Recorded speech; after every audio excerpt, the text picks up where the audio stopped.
What would you do if the woman you loved walked in on a moment that looked exactly wrong? Mia stood in the hallway, a towel wrapped around her, hair still damp from the shower, watching her mother hold both my hands at the front door. Her expression wasn't confusion. Something closer to betrayal. "Helen," I was saying, "are you sure about this?" The shower shutting off, the footsteps in the hall, we'd missed all of it. By the time either of us noticed Mia standing there, the moment had already imprinted itself. Stay with me. Because what Helen had just placed in my hands had nothing to do with romance. And everything to do with the secret that would change all three of our lives. My name is Adrian, and I need to back up 3 weeks to explain how I ended up at Helen Kessler's front door, holding her hands at the exact moment her daughter walked out of the shower. 2 years into dating Mia, our relationship had settled into the kind of steady compatibility that made both of us quietly confident we were building toward marriage. Helen, Mia's mother, had been part of my life since the very beginning. Warm, welcoming, the sort of presence that made meeting a partner's parent considerably less terrifying than most people describe. Retired librarian, historical society volunteer, gardener with impossibly high standards for her raised beds, Helen kept herself busy and her mind sharp. Conversations with her never felt like polite family obligation. They felt like something worth showing up for. 3 weeks before that misread moment at the front door, Helen had asked me for an unusual favor, driving her to a follow-up appointment at Overlook Medical Center, while Mia handled an unavoidable work conflict. "I don't want to worry Mia unnecessarily," Helen had said. "This is likely nothing serious, just a routine follow-up regarding some memory concerns." Agreeing to drive her felt straightforward, a simple errand. What the appointment actually set in motion would eventually lead all three of us to that charged moment at the door. Tuesday morning, she was waiting on her porch with the composed anxiety of someone trying hard not to show how nervous they actually were. "Thank you for doing this," she said, settling into the passenger seat. "I know it's unusual given you're Mia's boyfriend rather than actual family." "I don't mind at all," I said. "You've been wonderful to me, happy to help." 40 minutes to the medical center, conversation drifting comfortably between silences and small talk. Her garden's autumn prep, her volunteer work cataloging historical documents. Pleasant distractions from the appointment's underlying weight. "Can I ask what prompted this follow-up?" I said as we approached the parking structure. "Memory lapses," Helen admitted. "Nothing dramatic. Forgetting where I place things. Losing track of conversations mid-sentence. Once forgetting a neighbor's name I'd known for 15 years. "That sounds frightening," I said. "It is," she said. "Though I've been trying to stay composed about it, mostly for Mia's sake. She worries about everything, and I don't want to burden her before we actually understand what's happening." That protectiveness toward Mia would factor into the decisions Helen made just hours later. Decisions that placed me in an unexpectedly intimate position within her family's private history. Nearly 2 hours of cognitive testing and medical history review. When Helen finally emerged, careful composure masked something underneath it. "They want additional tests," she said. But the neurologist mentioned early-stage cognitive decline as a real possibility. Potentially early-onset Alzheimer's, though nothing's confirmed yet.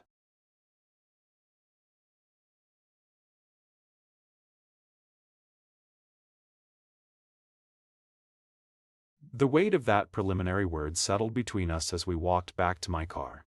"I'm so sorry," I said. "Don't be sorry yet," she said, fear living beneath the composed exterior. "Nothing's confirmed.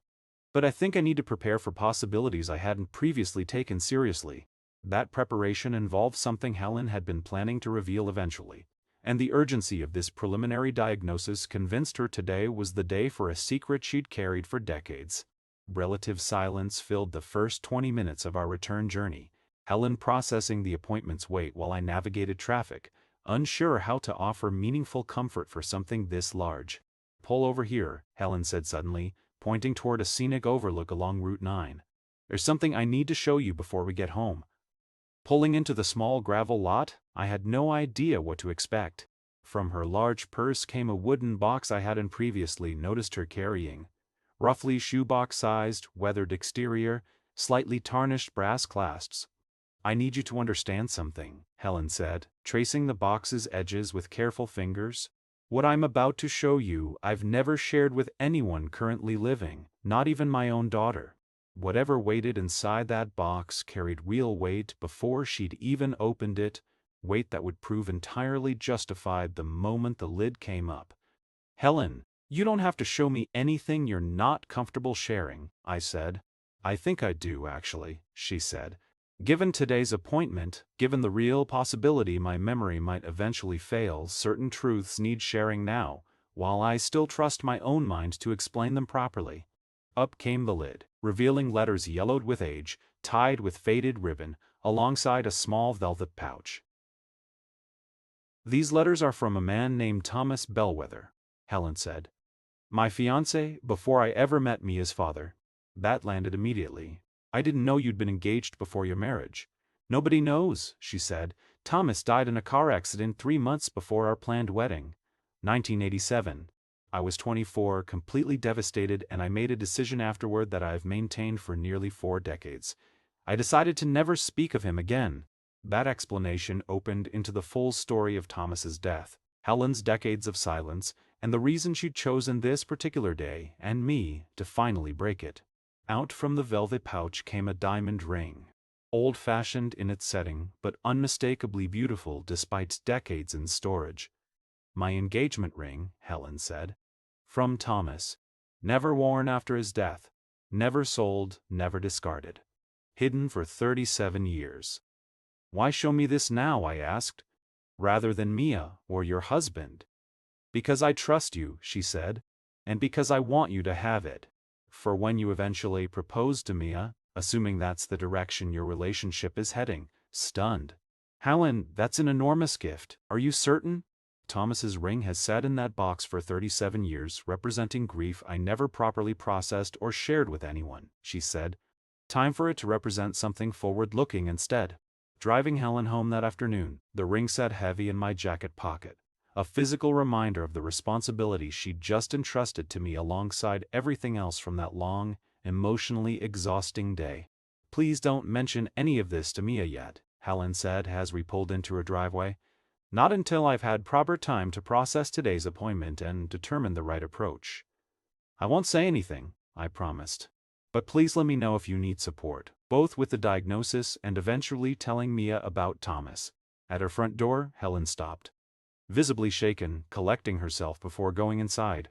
"I need you to promise me something clearly," she said, "before we walk in there." That request for a clear promise, delivered at her threshold with unusual intensity, created exactly the scene that would be catastrophically misread. Though neither of us had any way of anticipating who was standing just inside. "Helen, are you sure about this?" I asked, genuinely concerned about the strain on her face. "You've had an enormous day. We don't have to finalize anything right this second."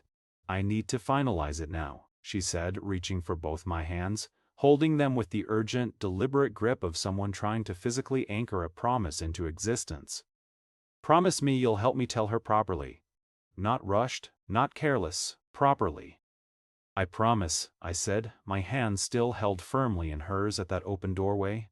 The shower shutting off inside, we missed it completely. Footsteps in the hallway, all of it missed. "Helen." Mia's voice from just inside the house, both of us turning at once. Mia in the hallway, towel wrapped around her, hair still damp, expression shifting rapidly from confusion into something considerably darker as she took in the sight of her boyfriend holding her mother's hands at the front door. One frozen image. My hands and Helen's, both of us close at the threshold, Mia just feet away, would take considerably longer to explain than the actual moment had taken to occur. "What exactly is happening right now?" Mia asked, her voice carefully controlled in the specific way people manage their tone right before it breaks. "Mia, this isn't what it looks like," I said, releasing Helen's hands, though the gesture felt hollow given what had already imprinted itself. "It looks like you're holding my mother's hands at our front door," Mia said. "What exactly should it look like instead?" Forward quickly Helen moved. "Sweetheart, please let me explain." "Explain what?" Mia's voice cracked slightly. "How long has this been happening? Is this why you asked Adrian to drive you today instead of reschedule until I was free?" However incorrect, that accusation revealed how completely this innocent moment had been misread. And neither of us had an immediate way to correct it without revealing information Helen wasn't yet ready to share. "Mia, nothing romantic is happening between your mother and me. I said firmly. Nothing like what you're imagining. Then what am I imagining incorrectly? Mia demanded. Because from where I'm standing, this looks exactly like something happening behind my back. Pale, Helen's face, clearly torn between protecting her daughter from unnecessary hurt and revealing a secret she hadn't yet prepared herself to share. Mom, Mia said, turning directly toward Helen now. Tell me honestly what's going on.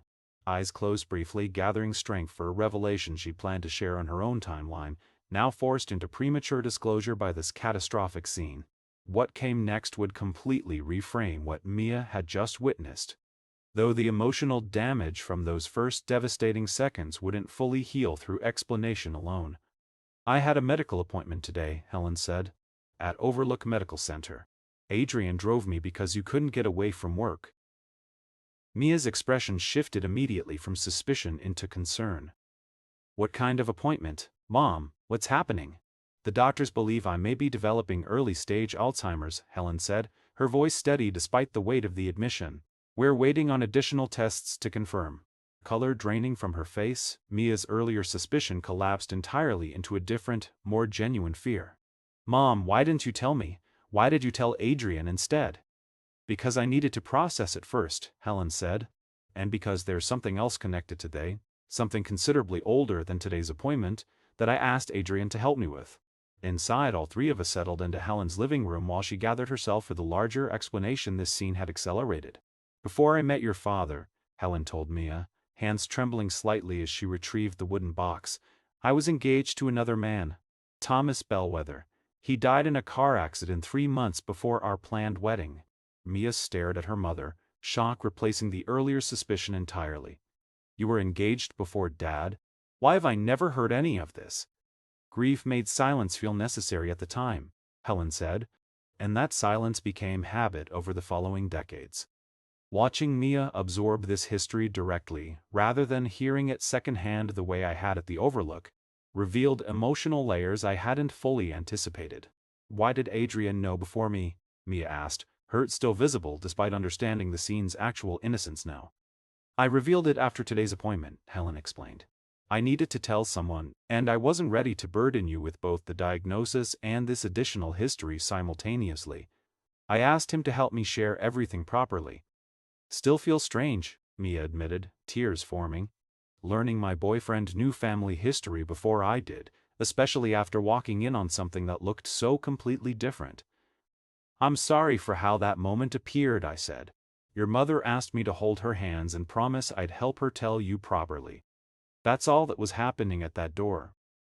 Mia nodded slowly, processing everything, though tension remained. Is there more? She asked. Any other secrets?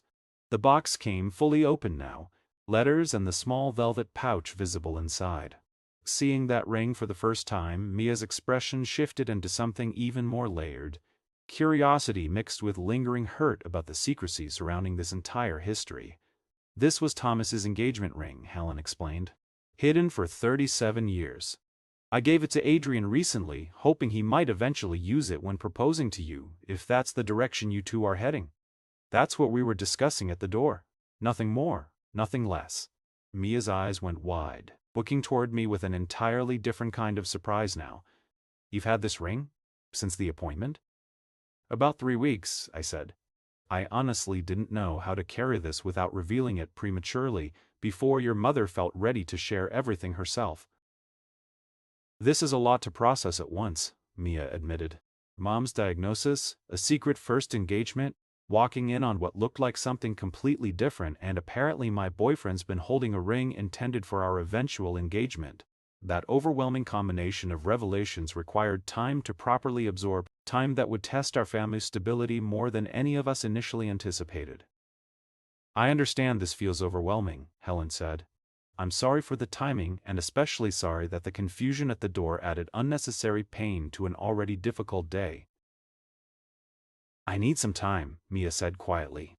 Not just to process the diagnosis and Thomas's story, but also that moment at the door. I know now it wasn't what I thought. But the fear I felt in that instant was real, even if the reason for it wasn't. That's completely fair, I said.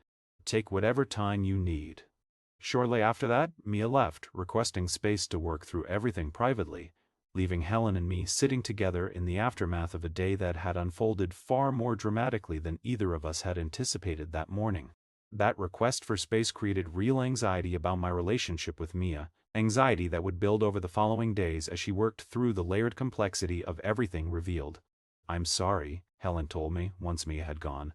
"I never intended for that moment at the door to cause this kind of confusion." "It's not your fault," I said. "Sometimes innocent moments look exactly wrong from the outside regardless of anyone's intentions." "I just hope she can move past what she saw," Helen said. "Beyond simply understanding the explanation intellectually, I hope she can genuinely feel it wasn't what it appeared." For the following week, Mia and I spoke only briefly, both of us needing space to sit with the magnitude of that single overwhelming afternoon. That distance finally broke during a conversation that revealed exactly how Mia had been internally working through everything, the confusion at the door and the deeper family truths beneath it. "Can we talk properly?" Mia texted exactly 8 days after that difficult afternoon. A corner table at a quiet coffee shop, both of us visibly nervous about how this conversation might land. "I'd had time to think about everything," Mia said. "The appointment, Thomas's story, the ring, and that moment at the door." "How are you feeling about all of it?" I asked carefully. "Honestly, I think that scene at the door scared me more than it should have, logically," Mia admitted. "But I think that fear revealed something important. Some part of me has always worried about not being enough, about people I love eventually choosing someone else.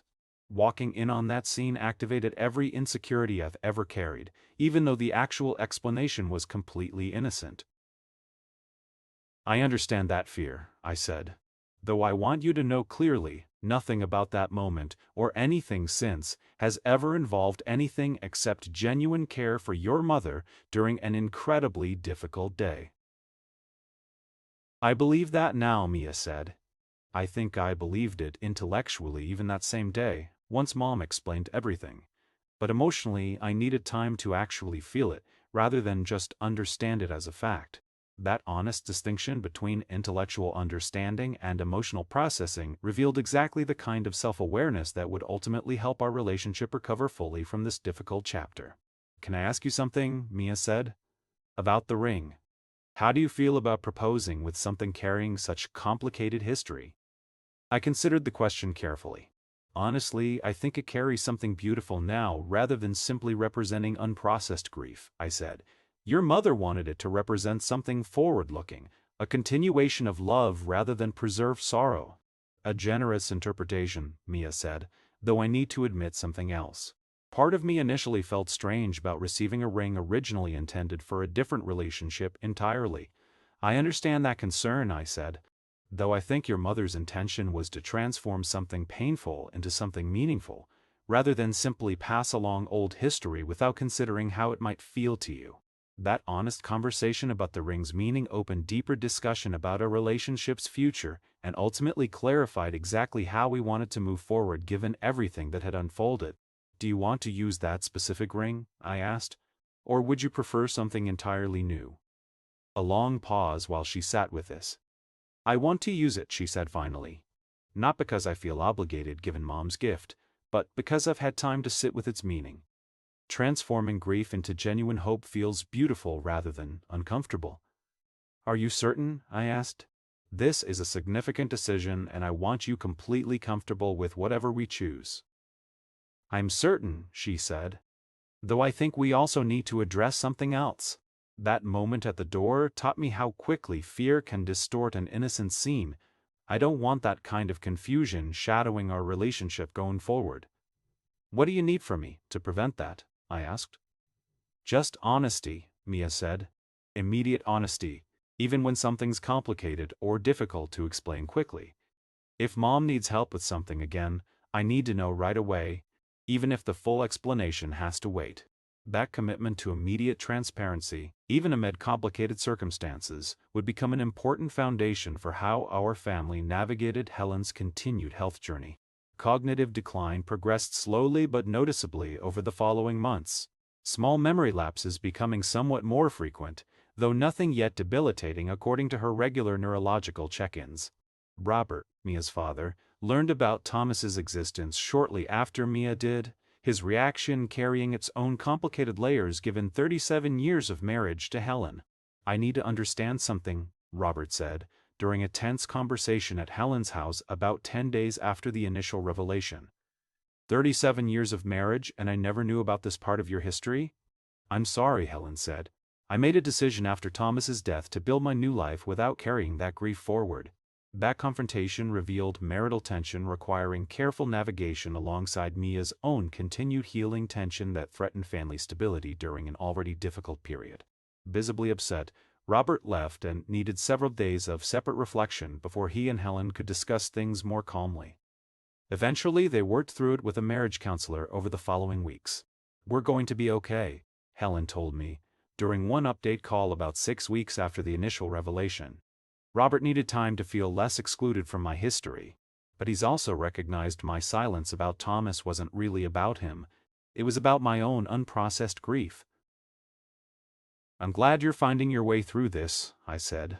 Meanwhile, Mia and I continued rebuilding the trust that the front door scene had briefly shaken, both of us more intentional about open communication than we'd perhaps been before that difficult afternoon. That intentional transparency would face its own test as Helen's diagnosis required confirmation and Mia needed to process the full weight of her mother's declining health alongside everything else already revealed. The additional testing confirmed early-stage Alzheimer's, Helen told us both together, about 2 months after the original appointment. Earlier onset than typical, though the neurologist indicated we likely have several good years before things become genuinely debilitating. Openly, Mia cried at that confirmation, though this time, unlike that front door scene, I was beside her immediately. No confusion clouding the moment, just shared grief processed together as a genuine partnership.